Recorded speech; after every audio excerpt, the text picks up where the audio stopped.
18 नवंबर 2025 की शाम लगभग 5 बजे के आसपास का वक्त हो रहा था। जूतों का कारोबार करने वाला एक व्यापारी अपनी पत्नी से बोलता है कि मुझे बहुत जरूरी काम है, मैं काम से कारोबार के सिलसिले में घर से बाहर जा रहा हूं। लगभग 24 घंटे के बाद यानी कि अगली शाम को वापस लौट कर आऊंगा। तुम दोनों बच्चों का ख्याल रखना, खाना खाना आराम से और दरवाजों को ठीक से बंद कर लेना, कोई बाहर का व्यक्ति ना जाए। आजकल वैसे भी माहौल कुछ ऐसा ही चल रहा है। इस तरह का संदेश था, एक पति अपनी पत्नी को दे रहा था। उसके बाद वो घर से निकल जाता है, लेकिन वो घर से नहीं जाता बल्कि घर के ही एक हिस्से में जाकर छिप जाता है और बैठ जाता है। इंतजार कर रहा था कब रात होगी। वो देखने जा रहा था कि आखिरकार कोई उसके पीठ पीछे तो नहीं आता है, ऐसा तो नहीं है उसकी पत्नी किसी से मिलती तो नहीं है। जैसा सोच रहा था ठीक वैसा ही होता है। रात के लगभग 11 बजे के आसपास का वक्त हो रहा था। जब लोग सो चुके थे, इसी बीच में उसका मुख्य द्वार था, वो खुल जाता है। घर के अंदर अब 3 सदस्य थे, उसकी पत्नी और 2 बच्चे, एक बेटा एक बेटी। बेटा बेटी सो चुके थे और पत्नी उस बाहरी व्यक्ति को लेकर अपने ऊपर वाले कमरे में पहुंच जाती है। लगभग अभी 5 या 6 मिनट का वक्त ही हुआ था कि वो दोनों आराम से बैठे हुए इत्मीनान से बातचीत कर रहे हैं। तब उसे लगने लगता है कि अब जाना चाहिए। जैसे ही वो ऊपर वाले कमरे में जाता है, उसने जो अपनी आंखों से पति ने वो दृश्य देखा, उस दृश्य को देखकर वो इतना हैरानी में पड़ जाता है, सोचने पड़ जाता है। उसने कभी भी इस दृश्य की उम्मीद नहीं की थी। दरअसल उसकी पत्नी है जो कि आपत्तिजनक स्थिति में उस व्यक्ति के साथ है जो भी कुछ देर पहले ही तो घर के अंदर प्रवेश कर चुका है।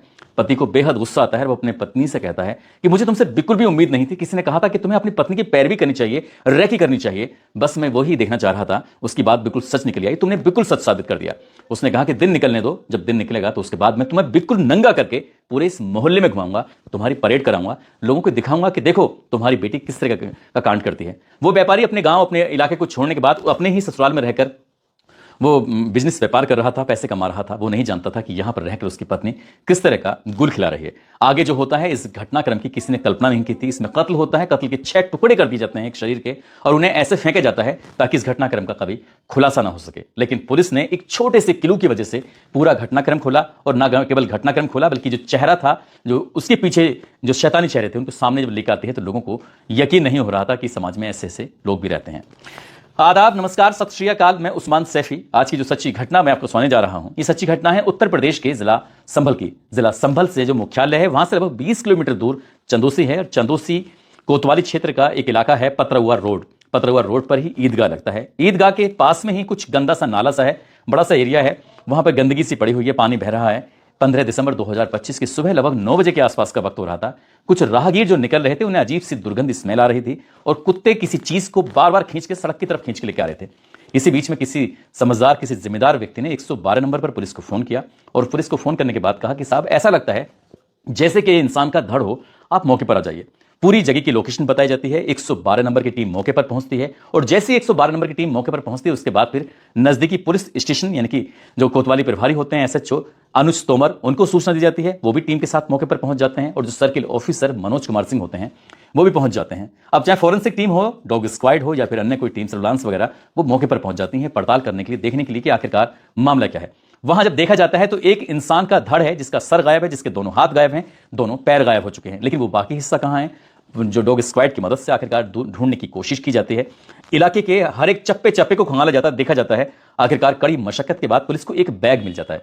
जैसे ही पुलिस को बैग मिलता है, उस बैग के अंदर एक टी शर्ट रखी हुई थी, एक अंडरवियर रखा हुआ था, और साथ ही एक पॉलिथीन रखी हुई थी। और उससे देखकर ऐसा अंदाजा लगाया जा रहा था कि जिस बड़े से बैग के अंदर ये धड़ रखा हुआ था, शायद कुत्तों ने इस धड़ को इस बैग से पूरी तरह से अलग कर दिया है। अब पुलिस ने इस मामले की जांच पड़ताल करना शुरू किया, और साथ ही पोस्टमार्टम के लिए उस हिस्से को भेजा, और बाकी हिस्सों को तलाश करना शुरू कर दिया। ये आसपास के थाने हों, आसपास के जिले हों, सभी जगह पर एक सूचना सर्कुलेट की जाती है कि एक धड़ मिला है, बाकी हिस्सा नहीं मिला है। कहीं आपके इलाके में कोई गुमशुदगी दर्ज हुई हो तो उसके बाद फिर आगे हमसे संपर्क करें। सोशल मीडिया के माध्यम से, सोशल मीडिया के अलग अलग प्लेटफॉर्म के माध्यम से ये बताने की कोशिश की जाती है, लोगों को तैयार किया जाता है, साथ ही मुखबिरों को तैयार किया जाता है, और पुलिस वाले बस इस पड़ताल में जुड़ जाते हैं कि आखिरकार कहीं से कुछ क्लू मिले। तभी पोस्टमार्टम हाउस से एक फोन पहुंचता है पुलिस के पास, आकर कहते हैं कि आप आइए, और मौके पर आने के बाद आपको देखना चाहिए।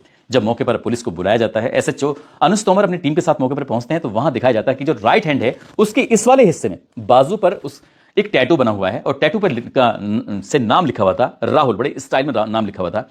पुलिस को यहीं से एक छोटा सा क्लू मिलता है।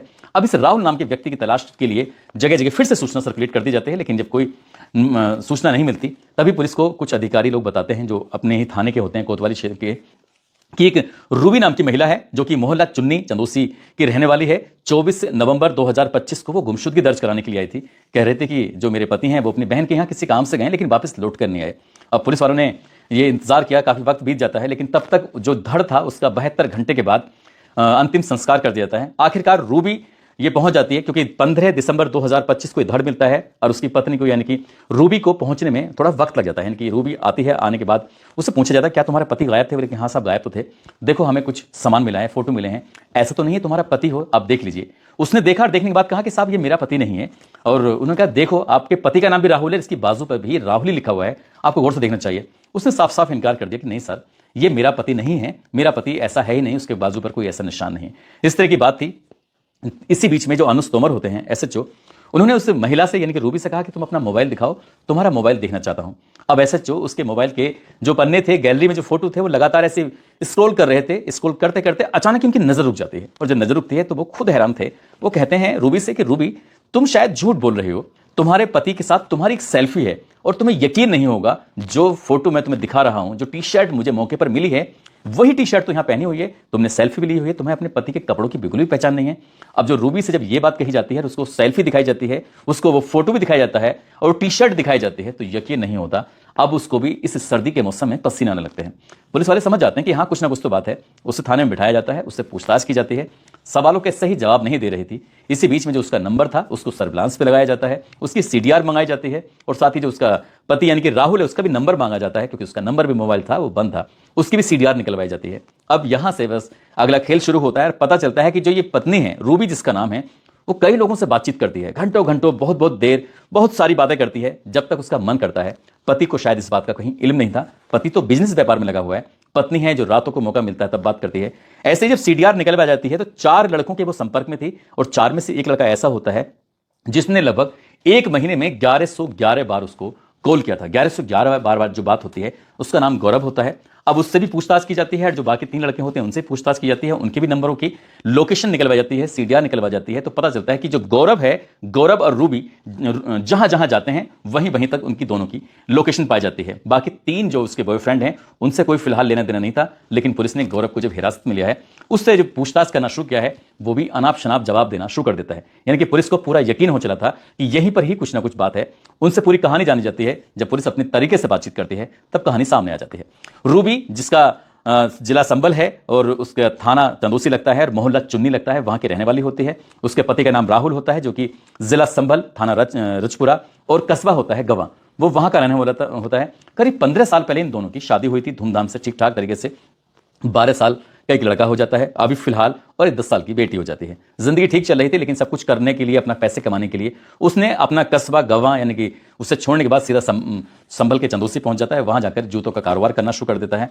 और इसी बीच में ये पता चलता है कि जो इसकी पत्नी है, उसकी पत्नी बहुत सारे लोगों से बातचीत करती है। जब पत्नी से पूछा जाता है, अलग अलग लोगों से अलग अलग टाइम में बातचीत करती है, खूब सारी बातचीत करती है। पति जब नहीं होता है तो कोई भी घर पे आ जाता है, यानी कि उसे अलग अलग लोगों के साथ रहना, वक्त बिताना बहुत ज्यादा पसंद है।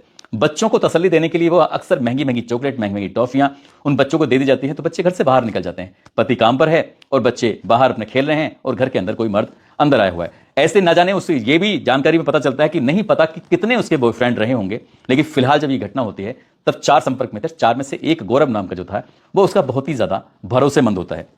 अब इसी तरकीब से 18 नवंबर 2025 की बात है, जब उसका पति कहता है कि मुझे किसी काम से बाहर जाना है, तो पति जाकर कमरे में आराम से छिप जाता है। इसी बीच में जब रात होती है तो वो अपने प्रेमी गौरव से कहती है, गौरव आज मैं बिल्कुल अकेली हूं और तुम घर पे आ जाओ। गौरव को ही चांस मिलता है। उन 4 बॉयफ्रेंड में से गौरव रात को आराम से आ जाता है। रात के जैसे 11 बज जाते हैं, या उससे थोड़ा सा ज्यादा वक्त हो रहा था, तो इसी बीच में मौका पाते ही वो जो उसका पति अपने कमरे में छिपा हुआ है, तुरंत ही ऊपर वाले कमरे में पहुंच जाता है। वहां जाकर देखता है गौरव और उसकी पत्नी रूबी आपत्तिजनक स्थिति में है। बहुत गुस्सा आता है। गुस्सा आने के बाद वो चीखने लगता है, चिल्लाने लगता है।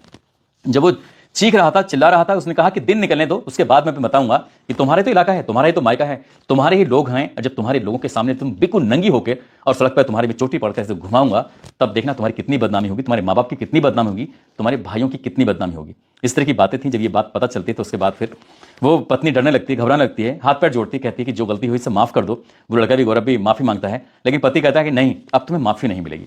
इसी बीच में पत्नी को मौका मिलता है और एक हथौड़ा उठा लेती है। वो हथौड़ा जिससे शायद कोई चीज ठोकी जाती है, और जो गौरव होता है उसके हाथ में एक लोहे की रोड होती है।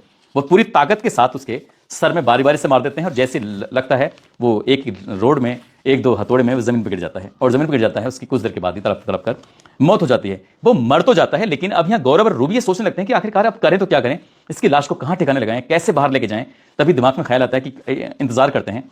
अगला दिन निकलता है। दोनों घंटा घर मार्केट पे जाते हैं, वहां से प्लास्टिक की कुछ पिन्नी खरीदते हैं, 2 बैग खरीदते हैं। एक बैग 450 रुपए का, एक बैग 700 रुपए का, और जो उसका पेमेंट यूपीआई के माध्यम से कर देते हैं। साथ ही एक ग्राइंडर मशीन लेते हैं और ग्राइंडर मशीन लेने के बाद सीधा घर पे आते हैं। घर आने के बाद सबसे पहले जो शरीर है उससे गर्दन को, जो ग्राइंडर मशीन चलती है 1 सेकंड भी नहीं लगता, ठीक से अलग हो जाती है। उसके बाद वो उसके बाजुओं को काट देता है, उसके बाद उसके पैरों को काट देते हैं। काटने के बाद 2 बैग होते हैं, दोनों बैगों में उसको आराम से लपेट के पूरी तरह से पैक किया जाता है। पैक करने के बाद 2 बैगों को लेकर एक बैग को 800 मीटर दूर फेंकते हैं जो बाइक पर रखने के बाद, और वो बैग था जिसमें क्या उसका धड़ रखा हुआ था। उसे लग रहा था कि धड़ से किसी की पहचान हो ही नहीं सकती, इसलिए वहां से फेंक देते हैं। उसके बाद वो मौका पाते हैं और यूपी 15 CK 4266 एक गाड़ी किराए पर लेते हैं। 1300 रुपये ड्राइवर मांगता है। वो उनका कहना था कि हमें बबराले जाना है, बबराले यानी कि राजघाट पर गंगा नहा के आएंगे। वो गंगा नहाने के बहाने उस कार में जाते हैं और जाने के बाद दूसरा बैग उस कार के अंदर रख लेते हैं जिसमें पैर रखे हुए थे, जिसमें सर रखा हुआ था, जिसमें हाथ के हिस्से रखे हुए थे। उसके बाद वहां जाते हैं, मौका पाते उस बैग को गंगा में बहा देते हैं। अब उस पुलिस को जैसे ही बात का पता चलता है तो पुलिस ने गंगा में उस इलाके को, उस हिस्से को ढूंढने की तमाम कोशिश की, लेकिन वो बाकी हिस्से मिल नहीं पाते हैं। और फिर पुलिस इस घटनाक्रम का 22 दिसंबर 2025 को खुलासा कर देती है। 6 हिस्से किए थे उसने अपने पति का अपने प्रेमी के साथ मिलकर, और 4 बॉयफ्रेंड में से एक बॉयफ्रेंड का जो सबसे ज्यादा भरोसेमंद था उसको बुलाया था उस रात। वो नहीं जानती थी कि उसका पति है आज रात को बैठ के आराम से देख रहा है, छुप रहा है और उसको पकड़ लेगा, लेकिन उसके पोल खुलने का डर था और वो कत्ल कर बैठती है अपने प्रेमी के साथ मिलकर, और इस घटनाक्रम का खुलासा हो जाता है। फिलहाल वो दोनों जेल में हैं, लेकिन उसकी जो बेटी है और उसका जो बेटा है उनकी परवरिश कैसे होगी ये भी एक सवाल है। क्या मायके वाले पालेंगे या फिर ये राहुल के परिवार वाले उसको पालेंगे, ये पुलिस अभी इसमें सोच रही है। लेकिन जैसी घटनाक्रम में खुलासा होता है तो लोगों को यकीन नहीं हो रहा था कि वो औरत कितनी जालिम थी कि आखिरकार उसने अपने पति को मौत तो दी, लेकिन मौत के बाद में जो उसने किया वो बहुत भयानक होता है। दोस्तों, इस पूरे घटनाक्रम को सुनाने का उद्देश्य किसी को परेशान करना नहीं है, किसी का दिल दुखाना नहीं है, बल्कि आपको जागरूक करना है, आपको सचेत करना है। जिस तरह से रूबी के पिछले कई सालों से बताए जाते हैं कि उसे खुद भी गिनती याद नहीं कि उसके कितने बॉयफ्रेंड हैं। पुलिस वैसे कोशिश कर रही है कि इसकी CDR निकलवाई जाए और ये देखा जाए कि कितने लोगों के संपर्क में थी। हालांकि वो क्या करेगी क्या नहीं, लेकिन कातिल तो खैर पकड़े ही गए हैं, लेकिन जिस तरह की उसकी महिला की आदतें थी वो चर्चा का विषय बन गई हैं। ऐसा नहीं होना चाहिए, इस तरह के मुंह मारते हुए नहीं घूमना चाहिए। शायद बाकी की जिंदगी उसकी सलाखों के पीछे गुजरेगी, और जो बच्चे हैं वो बदन की दर दर की ठोकरें खाएंगे। उनको शायद कभी माँ और बाप का प्यार उस हिसाब से मिल नहीं पाएगा।